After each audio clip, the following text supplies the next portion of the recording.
Muito bem, pessoal, estamos de volta. O objetivo agora desse início do vídeo é a gente colocar em prática a aplicação do pronome relativo e mostrar para vocês uma questão que, assim, é certa de aparecer na prova, mas é certeza que isso aqui vai cair. Cai em tudo quanto é prova, de todas as bancas. Então, vamos lá, galera. Estamos falando do pronome relativo e estamos falando, a primeira parte, então, das informações do pronome relativo, se valeu a respeito dos antecedentes, né? Quer dizer, a escolha do meu pronome relativo, ela vai se dar de acordo com o tipo de antecedente que eu tenho. Nesse caso, olha só, meu irmão que mora em Brasília chegou hoje. O pronome relativo aqui que eu tenho é o quê?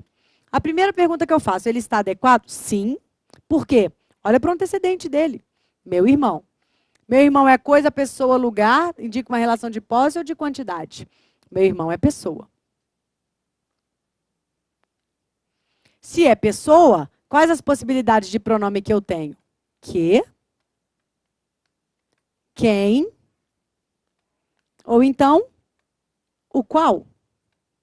Que, quem ou o qual. Então, o pronome relativo está correto. Ele está retomando o meu irmão.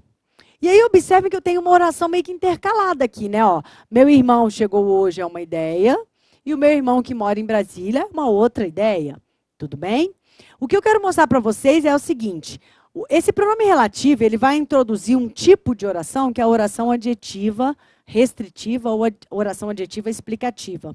No nosso estudo das orações, eu vou me aprofundar apenas nessas duas orações. Você precisa muito entender isso, porque é o que mais cai em concurso. Uma oração é chamada de adjetiva quando ela é introduzida por um pronome relativo. Logo, significa que esse pronome relativo representa um termo antecedente. Ok? É como se essa oração, então, aqui, fosse representada da seguinte maneira. Meu irmão mora em Brasília. Porque o pronome relativo é sinônimo do termo que ele retoma. Joia? Beleza. O que eu tenho para te mostrar? Que essa oração adjetiva, o que é oração? É uma estrutura que tem verbo. Então, aqui eu tenho um verbo, aqui eu tenho outro verbo, então eu tenho duas orações. Essa oração adjetiva introduzida pelo pronome relativo, ela tem uma característica. E essa característica vai depender da presença ou da ausência de uma vírgula ou de duas vírgulas. Nesse caso, duas vírgulas, por quê? Porque a oração está intercalada, está quebrando a oração anterior. Joia. Então, galera, ao não ter a vírgula, né, diante da ausência de uma vírgula, vai cair no seu concurso qual é a implicação semântica. Então, você vai gravar o seguinte, não vem separada por vírgula. O que não vem separada? A oração subordinada adjetiva, não precisa muito saber o nome, mas precisa saber que ela é restritiva. E aí eu já te falei em momentos anteriores, aqui mesmo do nosso minicurso, que a oração adjetiva, então ela vai se comportar como um adjetivo, restringindo. O que o adjetivo que restringe faz? Ele tem uma série de elementos no seu conjunto, não é isso? E aí ele vai restringir. Lembra da ideia dos homens fiéis? Então eu pego todos os homens do cosmos e eu vou restringir. Quais aqueles que são fiéis? Ah, então vem para esse conjunto. Vem para esse conjunto, vem para esse conjunto. Porque é raridade. Brincadeira, pessoal. Os meninos ficam assim comigo, né? Brincadeirinha. Só para a gente dar uma descontraída, porque o assunto é punk e é rápido no minicurso. Então vamos lá. Então o que significa? Que a semântica da restrição vai fazer isso aqui. Delimitar de forma mais precisa o seu referente. Vai, então, ser uma semântica que vai fazer parte, não de todos os meus irmãos, mas apenas de um deles. Quando eu digo que eu delimito de forma precisa, quando eu digo que eu restringo de forma precisa, significa dizer que a característica trazida pela oração adjetiva, e se a oração é adjetiva é porque ela me traz uma característica, ora bolas. Porque é isso que o adjetivo faz. Então, significa dizer que essa oração adjetiva me traz uma característica que restringe. Se restringe, é uma característica comum a todos os antecedentes? Claro que não. Me empolguei, galera, porque eu adoro essa matéria. Claro que não. Significa, então, que, peraí, não são todos os meus irmãos que moram em Brasília, apenas um. Eu estou restringindo. E aí eu posso inferir posso ir até mais além. Eu posso inferir que eu tenho mais de um irmão. Ué, porque se sem vírgula significa que essa característica não é comum a todos os antecedentes, então é porque eu tenho mais de um antecedente. É porque eu tenho mais de um irmão. Porque se ela fosse comum, qual é o pulo do gato? Ela iria aparecer entre vírgulas. E ela seria uma oração adjetiva explicativa. Não delimitaria de forma precisa o seu referente. Ela apenas traria uma característica que é comum a todos daquele grupo. A todos do grupo do antecedente. Ok? Então, os homens que moram em Marte. Todos os homens moram em Marte? Sem vírgula, não. Essa característica não é comum a todos que representam esse grupo antecedente. Os homens, vírgula, que moram em Marte, vírgula, aí eu tenho uma característica que é comum a todos que compõem esse grupo do antecedente. Pode ser assim, galera? É assim que a gente vai combinar e isso vai cair na sua prova. Olha agora a comparação. Meu irmão, que mora em Brasília, chegou hoje. É a mesma oração, separada agora por vírgulas. Isso aqui tem uma diferença semântica crucial. Significa dizer que esta característica aqui, ela é genérica.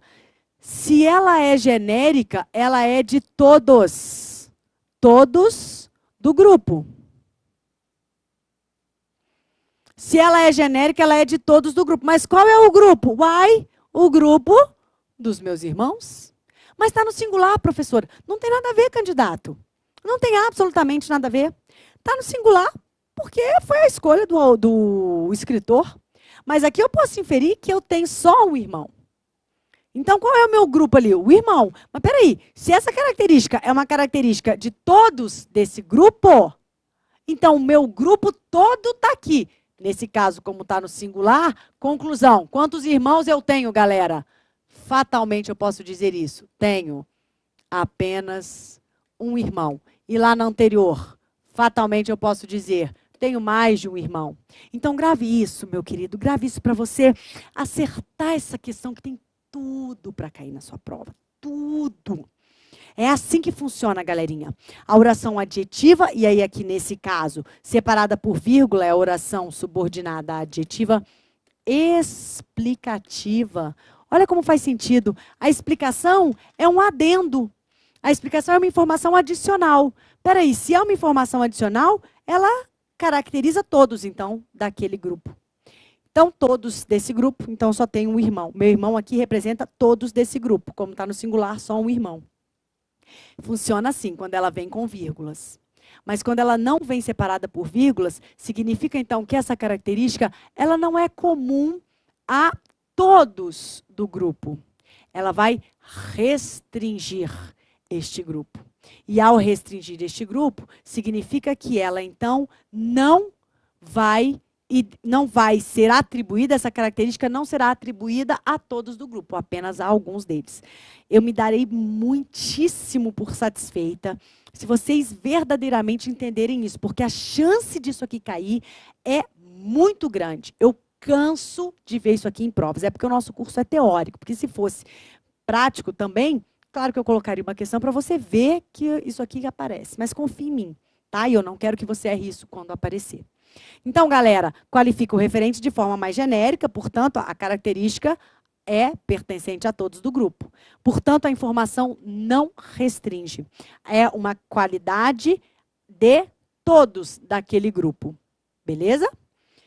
Vamos que vamos, galera. De morfologia, basicamente, a gente ainda vai falar um pouquinho de morfologia a respeito dos verbos, ao dizer sobre as vozes verbais, mas aí dos verbos, assim, é um conteúdo enorme, e eu recortei o que cai muito de verbo. Vozes verbais, nós vamos falar sobre elas, e as conjunções, que nós vamos falar quando falarmos do período composto, e aí eu já vou mostrar para vocês as demais orações, tá legal? Então, faltam essas duas classes gramaticais, né, para a gente colocar alguns detalhes, não se preocupem, essas classes gramaticais vão aparecer em momento oportuno ao longo do nosso curso. Vem comigo, porque agora a gente vai mudar de tema. Agora vamos então para o universo da regência. Assunto que, assim, é batata. A regência cai. Cai porque é interessante, cai porque trabalha com semântica. Quando você estiver estudando para a sua prova, tudo aquilo que te remeter a uma ideia de semântica, tenha isso com muito carinho no seu coração. Eu vou ter que beber água, porque, gente, hoje eu estou falando mais que maritaca. Que bom, né, professora? É o seu trabalho. Vamos lá. Então, galera, vamos entender o que é regência? Regência é uma relação. Olha aí de novo a relação.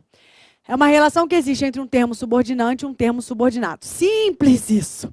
O termo subordinante, pensa, é o termo mandante. E o termo subordinado é o mandado. Vamos gravar? Subordinante, quem é que manda? Mulheres. Subordinado é o mandado, homens. Então, essa é a ideia. Eu tenho uma relação de hierarquia. Não é uma relação de coordenação, sem sombra de dúvida, não é. É uma relação de subordinação. Claro, se alguém manda e alguém é mandado, essa relação não está em um patamar de igualdade. Essa relação está em um patamar de desigualdade, é uma relação de subordinação e não de coordenação. Então, um termo superior, ele exige determinada preposição para que o termo inferior, o termo subordinado, se relacione a ele, né? Se vincule a ele, se forme, né, como estrutura junto a esse termo. Beleza, galera? Então, isso é a regência. Os termos regentes podem ser verbos ou nomes. Se forem verbos, estaremos estudando a regência verbal, cai a beça. Se forem nomes, estaremos estudando a regência nominal, tá? E aí esses nomes podem ser 3, os adjetivos, os substantivos ou então os advérbios. E aí eu tenho a regência nominal. Uma outra informação importante é essa aqui. A regência nominal é sempre preposicionada. A regência verbal nem sempre é preposicionada. Então, alguns exemplos. Ansioso por algo, necessidade de algo, referentemente a algo, gostar de alguém, ou ainda vencer o obstáculo. De maneira muito tranquila, dá para a gente entender que aqui eu tenho exemplos de regência nominal e verbal. Veja, ansioso, isso aqui é um adjetivo. Necessidade, substantivo abstrato, já falamos sobre eles. Referentemente, isso aqui é um advérbio. Gostar e vencer, esses aqui são verbos. Perceba, então, que diante dessas 3 primeiras situações, eu estou me referindo, eu estou falando da chamada regência nominal e todas elas têm uma preposição. Ansioso por algo, necessidade de algo, referentemente a algo. Essas 3 palavrinhas aqui, galera, são preposições. E no caso da regência verbal? Não, nem sempre ela é preposicionada. Gostar de alguém, eu tenho uma preposição, mas vencer o obstáculo, eu não tenho uma preposição. Então, é interessante a gente falar da regência logo após o estudo das classes gramaticais, exatamente por conta dessa familiarização que a gente passa a ter, depois do estudo das classes gramaticais, obviamente, com as chamadas preposições, com os chamados artigos. Agora, quando eu digo para você que isso aqui é um artigo, isso aqui tem que estar claro para você. Ele está antecedendo um substantivo, ele está concordando com ele, o substantivo está no masculino singular, esse artigo também está no masculino singular. Então, é claro que isso é um artigo. É claro que esse a não é o artigo, algo é uma palavra masculina. Se isso aqui fosse um artigo, ele teria que concordar com isso aqui, porque o artigo é satélite, ele vai concordar com o substantivo. Então, é claro que esse a aqui é uma preposição. Ok? Beleza, vamos continuar então. Como é que a gente vai trabalhar? Nós vamos primeiro falar da regência verbal, que sem sombra de dúvida é a que mais cai. Na verdade, nós vamos falar da regência verbal. Por que não da regência nominal? Porque a regência nominal é leitura, galera. Não tem como eu ficar te dizendo referentemente a algo, ansioso por algo. Não tem como, tá? Agora, da regência, isso aí você pode pegar em qualquer manual de língua portuguesa, qualquer gramática das mais chinfrinhas, assim, o pessoal traz pelo menos uma lista razoável de regência nominal, que você tem que saber qual é a preposição a ser utilizada. Mas o que mais cai em concurso, e por isso meu recorte, é a regência verbal. Por isso eu recortei a regência verbal e nela eu vou me aprofundar. Ok. Então, o que você tem que entender? Que a regência verbal não é só aquilo, gostar de. Né? O verbo gostar pede a preposição de. Sem sombra de dúvida, isso é um exemplo de regência verbal. Mas o que mais cai nas provas de concurso é a possibilidade de, a partir da regência, eu estabelecer o sentido de um verbo. Como assim, professora? Um verbo pode ter mais de um significado. Certamente você já ouviu falar nisso. Um verbo pode ter mais de um significado. E a partir da regência desse verbo, eu vou estabelecer o significado. Vale também para o caminho inverso. A partir do significado desse verbo, eu vou estabelecer qual é o tipo de regência. Se ele pede preposição, regência indireta, ou se ele não pede preposição, regência direta. Então, falando de verbos, vamos sempre pensar nos verbos transitivo direto, transitivo indireto e intransitivo. Ok? Esses verbos vão pedir preposição ou não. Agora, o interessante para o concurso é exatamente isso aqui.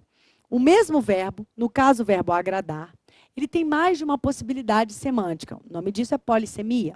O verbo agradar, ele pode significar fazer carinho, ou ele pode significar ser agradável a alguém, cair no agrado de alguém. E aí ficaria muito cômodo para mim se eu apenas lesse o slide, né? Ah, ele é VTD, se tiver esse sentido. Ele é VTI, se tiver esse sentido. Perceba a dinâmica da organização do nosso material. Primeiro vem o verbo, depois vem a transitividade desse verbo e, em seguida, a significação desse verbo. O fato é o seguinte, galera. O que a banca quer é que você saiba qual é a significação do verbo e qual é a regência dele nesse caso. Nós vamos trabalhar de uma forma até, eu costumo dizer, um pouco lúdica, ok? Nós vamos trabalhar de maneira muito didática. Ó, o verbo transitivo direto, eu já posso te adiantar, que é aquele que não pede uma preposição obrigatória. Não pede uma preposição obrigatória. Joia? O que significa, então, dizer que esse verbo transitivo direto se liga ao seu complemento, direto. Tem nada ali no meio. Por sua vez, o verbo transitivo indireto, ele se liga ao seu complemento por meio de uma preposição obrigatória. É a característica de um verbo transitivo direto. Ele pede, ele exige uma preposição. E exige de maneira obrigatória.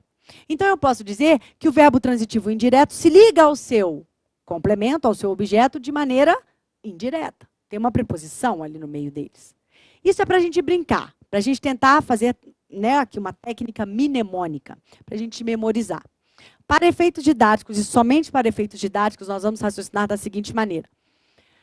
Tudo aquilo que a gente puder associar a algo legal, a algo bom, a algo fácil, a algo natural de ocorrer, a algo que é uma consequência natural, a algo que não exige esforço, nós vamos associar esses significados a um verbo transitivo direto. Por sua vez, quando a significação do verbo denotar algo que é difícil, algo que exige muito sacrifício, muito esforço, algo que não é a consequência natural, nós vamos associar todas essas semânticas à transitividade indireta do verbo. Fazendo aquela associação. O verbo transitivo direto não tem nada entre ele e o seu complemento, então vamos ver essa semântica de algo que é bom, que é razoável, que é natural, que é uma consequência legítima. E o verbo transitivo indireto, vamos associar a essas significações que são, né, entruncadas, significações que denotam algo que exige muito sacrifício, que não é fácil de acontecer, que não é tão natural de se acontecer. Joia. Isso é só para a gente memorizar. Vai dar certo para quase todos os verbos. Então, vamos começar. Eu tenho aqui o verbo agradar. São duas as significações do verbo agradar. Primeiro, fazer carinho. Segundo, ser agradável a alguém. Pessoal, fazer carinho é bom. Fazer carinho é bom, sem sombra de dúvida, né? Quer dizer, é o toque, é o afeto. Tem até um livro que chama Carícia Essencial, que fala desse afeto, desse toque. Isso dá vida à pessoa. Então, fazer carinho é algo direto. Alguém aí faz carinho com luva? Ah, fazer carinho com luva. Né? Não, não faz. Você não pega uma luva e fazer carinho do seu namorado. Então, fazer carinho, olha como combina com a nossa didática. Fazer carinho, o verbo agradar, no sentido de fazer carinho, é o toque. Não tem nada aqui no meio. Então, ele é VTD. Também não vai ter nada, não vai ter a preposição no meio. Então, o verbo agradar, no sentido de fazer carinho, tocar, é transitivo direto, é bom, é natural, não tem nada no meio. Agora, vamos pensar no seguinte. Ela agradou o namorado. Não tem nada, isso aqui não é preposição, isso aqui é artigo. Então, esse verbo é transitivo direto. Qual é o sentido? Fez carinho no namorado. Aqui em cima, ela fez carinho no namorado. E qual outro sentido? Ser agradável a alguém. Cair no agrado de alguém. Vamos pensar? É fácil cair no agrado de alguém. Olha, eu que sou professora, eu sou o exemplo vivo disso. Não é fácil agradar o aluno. Né? Nem JC agradou todo mundo, galera. Nem JC agradou todo mundo. Quiçá uma professora de português. Então, não é fácil ser agradável a alguém, não é fácil cair no agrado de alguém. A gente tem que estar sempre se superando, tem que estar sempre se reinventando. Não é verdade? Pessoas que estão assim expostas às críticas, né? São pessoas que correm esse risco. Não é fácil ser agradável nesse sentido. Ser uma boa professora não é fácil, não é fácil. Não é fácil. Então, eu posso associar essa ideia de ser agradável a alguém, de cair no agrado de alguém, como algo que é difícil, não é tão natural, exige um sacrifício. Então, vou associar essa semântica de agradar, no sentido de ser agradável, de fazer as vontades, como um verbo transitivo indireto. Pronto, você gravou para sempre. Tomara que caia na sua prova. Ela agradou ao namorado. Aqui eu tenho uma preposição, olha ela aqui. E se eu tenho uma preposição, meu verbo é transitivo indireto. Eu tenho um outro sentido. Ela agradou ao namorado, ela foi agradável. Não é, ela fez carinho. Ela foi agradável. Ela cortou o cabelo porque ele pediu. Ela pintou o cabelo de verde abacate porque ele pediu. Ela colocou um vestido que ele gosta. Ela colocou uma cor de esmalte que ele gosta. Nesse sentido. Pronto. Essa é a didática. Agora, vamos acelerar. Então, olha só, nosso segundo verbo, ansiar. Senhores, vejam as significações desse verbo. Provocar angústia em alguém e almejar. Tá? São essas as significações. Provocar angústia em alguém e almejar. Bom, só se você for Madre Teresa de Calcutá, que não vai ser fácil provocar angústia em alguém. É o que a gente mais faz. Quando a pessoa está ansiosa, a gente gosta de deixar a pessoa mais ansiosa. Quando a pessoa está nervosa, a gente dá aquela espetada. Quando a pessoa está triste, a gente faz aquela comparação que às vezes deixa a pessoa mais triste. Estou falando de amigo, não. Estou falando de um modo geral. Tá legal? De um modo geral, o ser humano, Machado de Assis dizia, né? Machado de Assis, super pessimista em relação ao homem. Ele dizia, meu amigo, o homem é mau, entendeu? O homem gosta de ver o outro, né, se dando mal. Então, provocar angústia em alguém, por incrível que pareça, me dói falar isso, mas assim, o ser humano ainda é realmente muito inferior. É algo que dá prazer, né? Parece que a gente gosta de ver o outro sofrer. Vídeos de jornais. Pelo amor do que você acredita. Jornal é só isso. Só isso. Entendeu? Então, é algo prazeroso. Então, provocar angústia em alguém, provocar é fácil, é fácil. Então, VTD. Agora, vamos para o outro sentido. Ansiar, almejar. Esse é mole, esse é mole. E, aliás, vai valer para quaisquer verbos que tenham esse sentido. Galera, só uma pausa. Quando eu digo que a regência é do verbo ansiar, e com o sentido de almejar, eu não estou dizendo que é a regência do verbo almejar, não, hein? Pelo amor do que você acredita. É a regência do verbo ansiar quando ele possuir o significado de almejar. Joia? Beleza. Então, o verbo ansiar, quando ele tiver esse sentido de almejar, a gente vai sempre pensar assim, quaisquer verbos que tenham esse sentido. Vai pensar em você. Você que está aí, concurseiro, está querendo a sua vaga. Eu te pergunto, é fácil? Putz, não é. Eu te pergunto, é direto? Putz, não é. Às vezes você já fez 1, 2, 3, 4, 10 concursos. Tem gente que estuda 5, 6 anos para passar. Eu te pergunto, é um caminho fácil, prazeroso, direto, entendeu? Sem sacrifícios? Como exige sacrifícios. Como exige sacrifício. Não é só para você, não. Sexta-feira, 9 horas da noite, professorinha está aqui. Então, exige sim sacrifício. Então, ansiar no sentido de almejar não é algo que vem tão natural. Exige sacrifício, é para você lembrar de você. Quaisquer verbos que tenham essa significação do almejar. Quaisquer. A gente vai ver que terão outros também. Sempre transitivo indireto. Não é fácil, é difícil. Bora ver os exemplos. As fotos do crime ansiaram a delegada. Esse ansiar não é provocar angústia? Não é aquilo que o ser humano gosta de fazer? Ver outro mal? Lembra dos jornais? Jornais só mostram essas coisas. Crime, crime, crime, crime, crime. E ó, você acha que o povo não assiste? Ou se assiste. Joia? Então, ansiaram a delegada, provocar angústia. VTD, não tenho preposição. Isso aqui é artigo.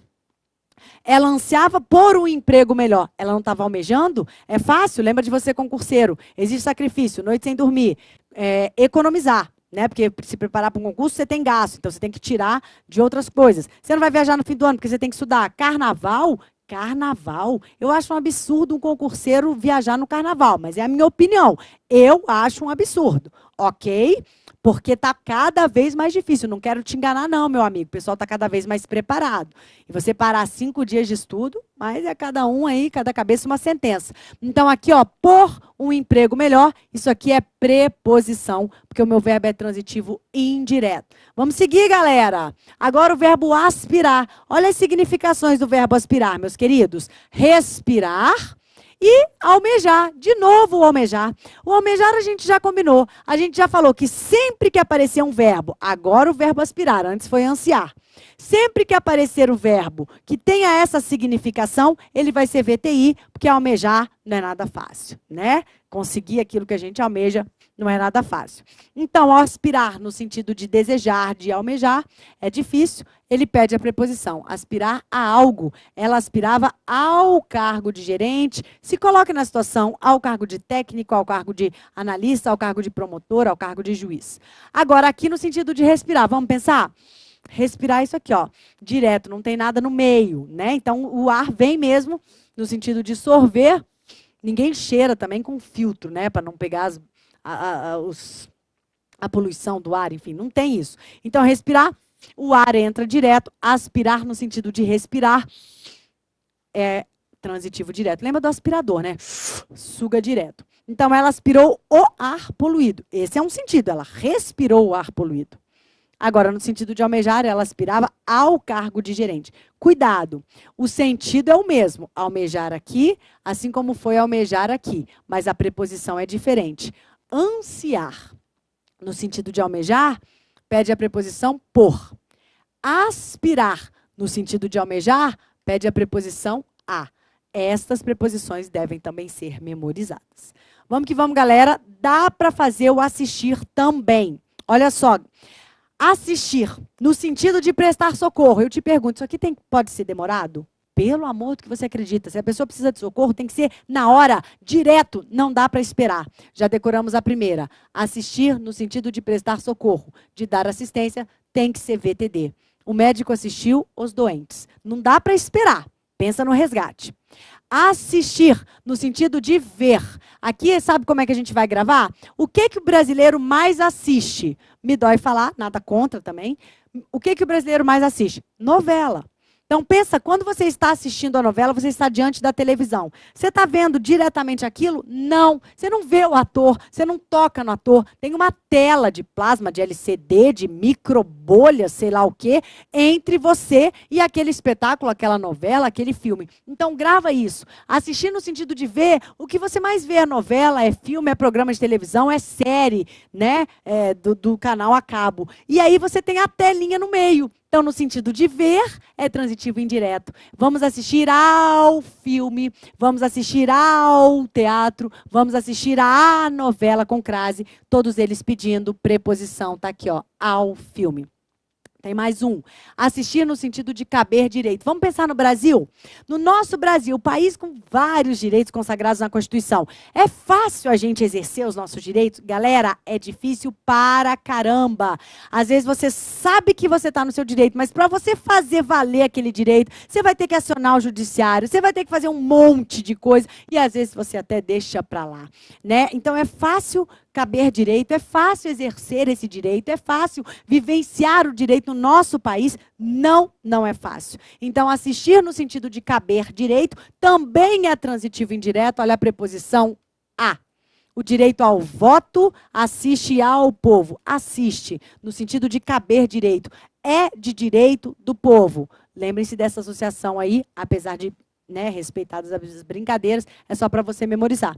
E tem uma quarta acepção, poucos sabem, mas assistir também pode identificar o sentido de morar.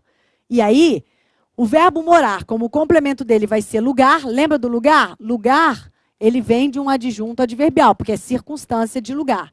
Se é um adjunto adverbial, qual é o verbo? Intransitivo, tá? Intransitivo. Então, olha o assistir, galera. 3 regências. Verbo transitivo direto, verbo transitivo indireto com 2 significações diferentes. Ver, a TV, a tela, no meio. E caber direito, não é fácil. Tem um monte de burocracia para a gente conseguir um direito nosso. E o intransitivo, no sentido de morar. O médico assiste em São Paulo. Aí vem com essa preposição, advinda aqui do adjunto adverbial. Ok? No próximo bloco a gente continua, ó. Vamos analisar o verbo chegar. Espero vocês e até daqui a pouquinho.